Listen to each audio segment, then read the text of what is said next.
Bismillahirrahmanirrahim. Assalamualaikum warahmatullahi wabarakatuh. Alhamdulillahirrabbilalamin. Assalatu wassalamu ala asrafil anbiya'i wal mursalin wa ala alihi wa sahbihi ajma'in amma ba'du. Kita berjumpa lagi pada video materi pengantar analisis data uji hidup.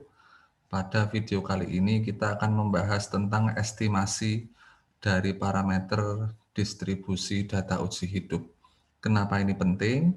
Karena apabila kita mengetahui parameter dari distribusinya, kita akan bisa menghitung fungsi survivalnya dan fungsi hazardnya. Oke, yang akan kita bahas pada video kali ini itu adalah tentang beberapa distribusi yang sering dipakai pada data uji hidup. Nanti akan dijelaskan secara singkat. Dan yang terakhir adalah tentang cara estimasi parameternya. Yang pertama kita bahas adalah yang paling umum dalam data uji hidup, yaitu distribusi eksponensial. Sebagaimana telah dijelaskan pada video-video sebelumnya, distribusi eksponensial ini memiliki fungsi survival eksponen minus lambda t dan juga nilai hazard yang konstan sepanjang waktu. Jika kita ilustrasikan nilai ST, misalkan theta atau lambdanya itu kita buat perbandingan antara 0,2 dan 0,1. Nah, interpretasinya adalah theta yang bernilai 0,1 dia lebih lambat untuk terjadi event karena dia memiliki nilai peluang survive yang lebih tinggi. Jadi dalam hal fungsi survival, apabila dia lebih tinggi, maka artinya dia lebih lambat untuk terjadi event. Nah, nilai-nilai theta ini dalam ilustrasi ini hanya diberikan. Pada kenyataannya, nilai theta atau lambda itu harus kita estimasi. Sehingga nanti akan kita bahas bagaimana cara melakukan estimasi dari parameter distribusi survival itu. Kemudian selanjutnya ada distribusi Weibull dengan PDF sebagaimana tampak di layar. Untuk nilai ST dapat dihitung dengan mencari CDF-nya terlebih dahulu, kemudian disatu-minuskan CDF-nya. Maka kita akan peroleh ST-nya, dan hazard-nya dilakukan sebagaimana telah dipelajari pada video sebelumnya, yaitu dengan membagi antara PDF dengan fungsi survival-nya.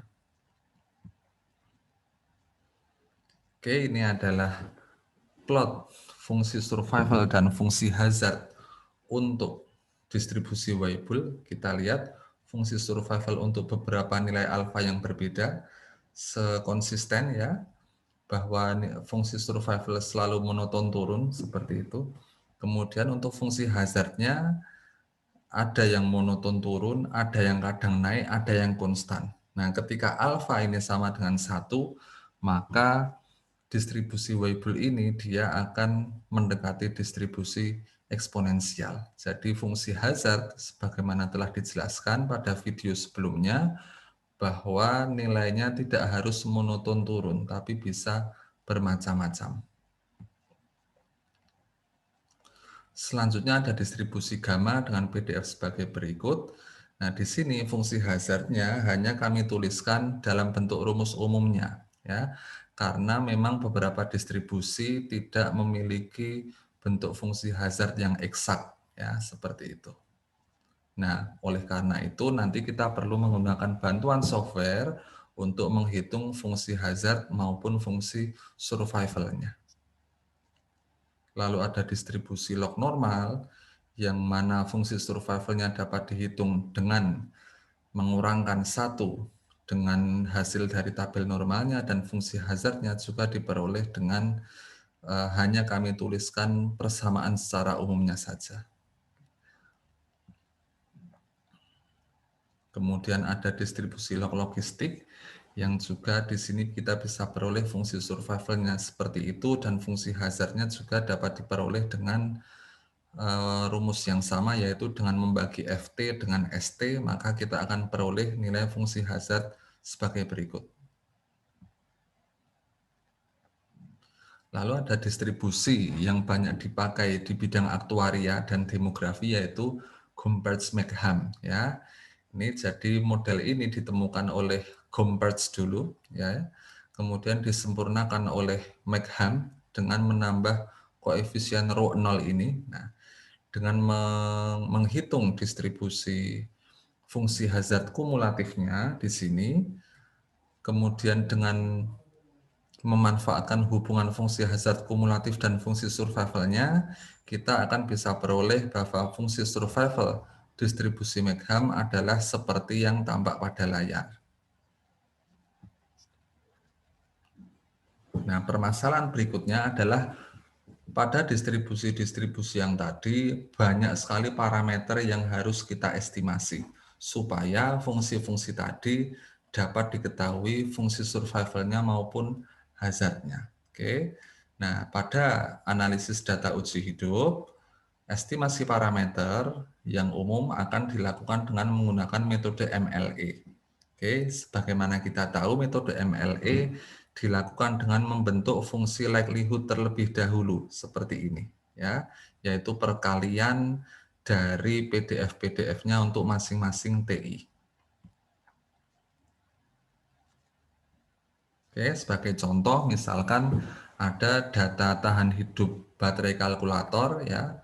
Sebagai berikut, di sini tidak ada data yang tersensor. Karena tidak ada data yang tersensor, kita bisa langsung menghitung estimasinya menggunakan MLE yang sebagaimana kita pernah pelajari pada pengantar statistika matematika 2. Misalkan data ini berdistribusi eksponensial, kita diminta menghitung estimasi parameternya. Oke, langkahnya bagaimana? Jawabnya adalah sebagai berikut. Kita bentuk dulu ya perkalian antar PDF-nya sehingga kita akan peroleh hasil ini. Kemudian kita logkan hasil itu sehingga kita akan peroleh logaritma dari fungsi likelihood-nya. Lalu hasil ini kita turunkan terhadap lambda dan kita sama dengankan 0 karena yang akan kita estimasi adalah lambda.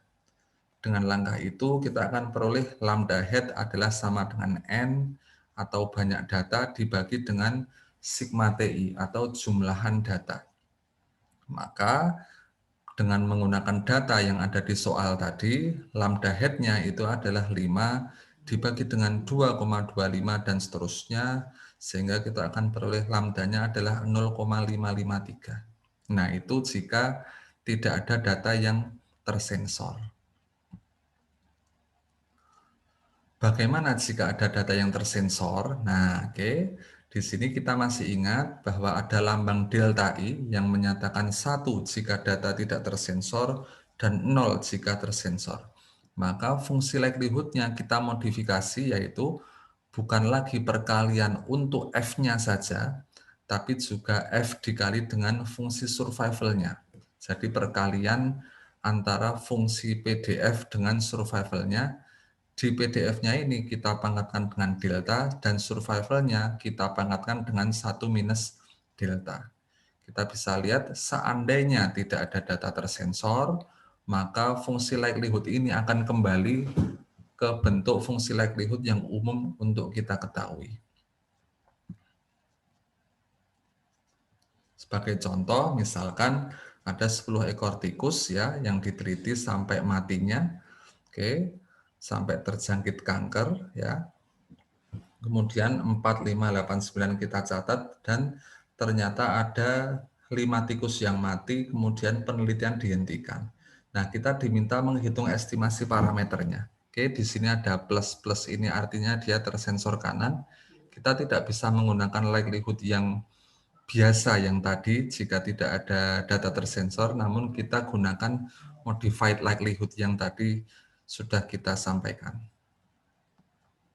Oke, caranya cukup mirip. Kita masukkan dulu PDF-nya, lalu fungsi survival-nya yang kita pangkatkan masing-masing dengan delta dan 1 minus delta. Maka akan diperoleh hasil berikut. Sama langkah berikutnya kita hitung log likelihood-nya dan kita turunkan terhadap lambda sehingga akan kita peroleh bahwa lambda head-nya ada sedikit modifikasi.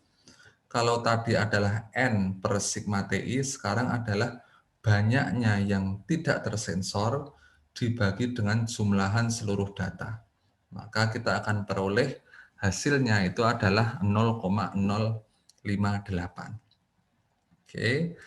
Nah, selanjutnya tentu menurunkan dan macam-macam seperti ini itu bukanlah langkah yang mudah atau sederhana karena beberapa distribusi memang tidak bisa diperoleh hasil yang eksak seperti ini. Oleh karena itu, kita perlu memberikan alternatif jika menggunakan software itu bagaimana caranya. Oke. Maka di sini kita akan menggunakan software R ya. Oke, kita ke software R-nya dan kita akan menggunakan library untuk yang bernama stats4 untuk melakukan MLE. Selanjutnya langkah awal itu adalah kita melakukan inputting data terlebih dahulu ya, yaitu yang pertama kita inputkan adalah waktunya ya, kita masukkan seperti pada contoh tadi yaitu 4, 5, 8, 9, 10. Kemudian 10-nya diulang 6 kali, maka cukup kita tulis rep 10 sebanyak 6. Oke, kita sudah punya data waktu di sini. Kemudian kita perlu memasukkan juga statusnya. Oke, statusnya itu adalah 5 pertama dia tidak tersensor, 5 akhirnya dia tersensor, sehingga kita tuliskan sebagai 1 kita ulang sebanyak 5 dan juga 0 kita ulang sebanyak 5. Maka kita punya status seperti itu. Selanjutnya, setelah kita menginputkan data waktu dan status, langkah berikutnya adalah membuat fungsi minus log likelihood-nya. Caranya seperti apa? Kita buat function saja di sini, misalnya kita namakan dengan eksponensial, maka kita namakan EXP. Ya, kita masukkan function di sini. Kemudian karena yang akan kita estimasi adalah lambda, maka kita tuliskan lambda. Kemudian kita pakai tanda kurung buka kurawal seperti itu. Kemudian kita tuliskan fungsi log likelihood yang tadi sudah kita peroleh pada perhitungan sebelumnya, yaitu di sini. Kita masukkan konversi fungsi log likelihood ini ke dalam software R kita. Ya, maka kita akan peroleh ya konversinya adalah sebagai berikut, yaitu sum dari status, ya, sum dari status yang kemudian kita kalikan dengan log lambda, ya. Kemudian setelah itu adalah dikurangi dengan lambda yang dikalikan dengan sum waktunya. Nah, oke, seperti itu.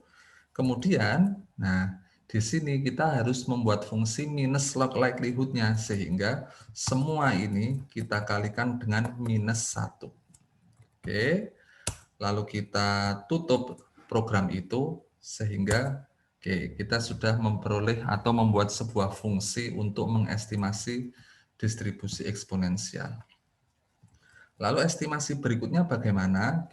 Oke, misal kita namakan estimasi, ya, kita akan gunakan sintaks MLE, ya, gunakan sintaks MLE. Kita masukkan minus log likelihood-nya, yaitu dalam hal ini kita memasukkan yang bernama EKSP, ya, karena itu nama yang kita pakai. Kemudian kita tentukan nilai inisiasinya. Nilai inisiasi dari siapa? Dari yang mau kita estimasi, yaitu lambda. Oke, sama dengan 1. Kemudian kita tutup seperti itu. Oke, tidak masalah muncul warning, ya. Itu hanya peringatan saja, bukan berarti program kita error. Kemudian jika kita summary-kan, ya, itu hasilnya akan kita peroleh estimasi untuk lambda adalah 0,05815. Oke, jika kita bandingkan, hasil itu serupa dengan apabila kita menghitung manual. Oke, ini adalah step by step-nya yang tadi sudah kita terangkan seperti itu. Oke, akan diperoleh hasil yang sama dengan apabila kita menghitung manual. Mungkin itu saja yang bisa kami jelaskan pada video kali ini. Kurang lebihnya mohon maaf. Wabillahi taufiq wal hidayah. Wassalamualaikum warahmatullahi wabarakatuh.